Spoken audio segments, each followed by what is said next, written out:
रामकृष्ण हरी मंडळी, आजचा व्हिडिओ हा दिव्याच्या अमावस्याच्या दिवशीचा आहे।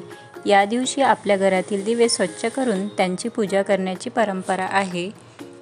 आज मी माझ्या घरी अगदी साध्या पद्धतीने दिव्यांची पूजा केली आहे। या पूजेमध्ये घरातील दिवे, समई आणि पणत्या स्वच्छ करून त्यांना प्रज्वलित केले आहे।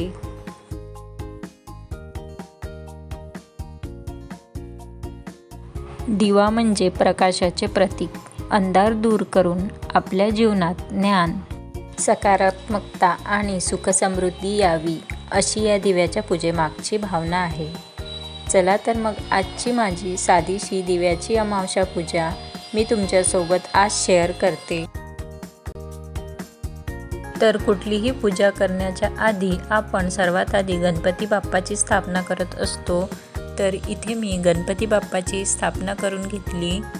गणपती बाप्पाला पंचामृताने स्नान घातले, त्यानंतर हळद, कुंकू, अक्षदा वाहून घेतल्या।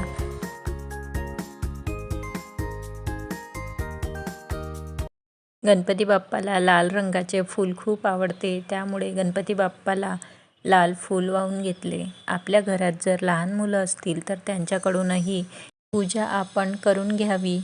आमच्या इथे शांभवीला कोणतीही पूजा करायला खूप आवडते, त्यामुळे इथे सुद्धा तिने गणपती बाप्पाची पूजा करून घेतली। दिवे मात्र मी इथे स्वतः प्रज्वलित करून घेतले। त्यानंतर आपल्या घरात जेवढे लहान मुलं असतील त्यांचं आपल्याला औक्षवण करून घ्यायचं आहे। इथे मी शांभवीचं सुद्धा औक्षवण करून घेतलं। तर इथे आपल्याला औक्षवण करण्यासाठी कणकीचे दिवे वापरायचे आहे। तर इथे मी कणकीचे 11 दिवे केले होते आणि त्या दिव्यांनी शांभवीचं औक्षवण करून घेतलं। तर मंडळी, ही अशी साधी सोपी अशी दिव्याच्या अमावस्येची पूजा आहे। सर्व दिवे छान असे प्रज्वलित केल्यानंतर घरातील वातावरण खूपच असं मंगलमय होऊन जातं।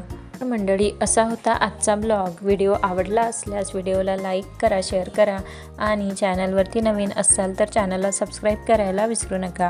भेटूया अशाच एका नवीन ब्लॉगसोबत, तोपर्यंत बाय।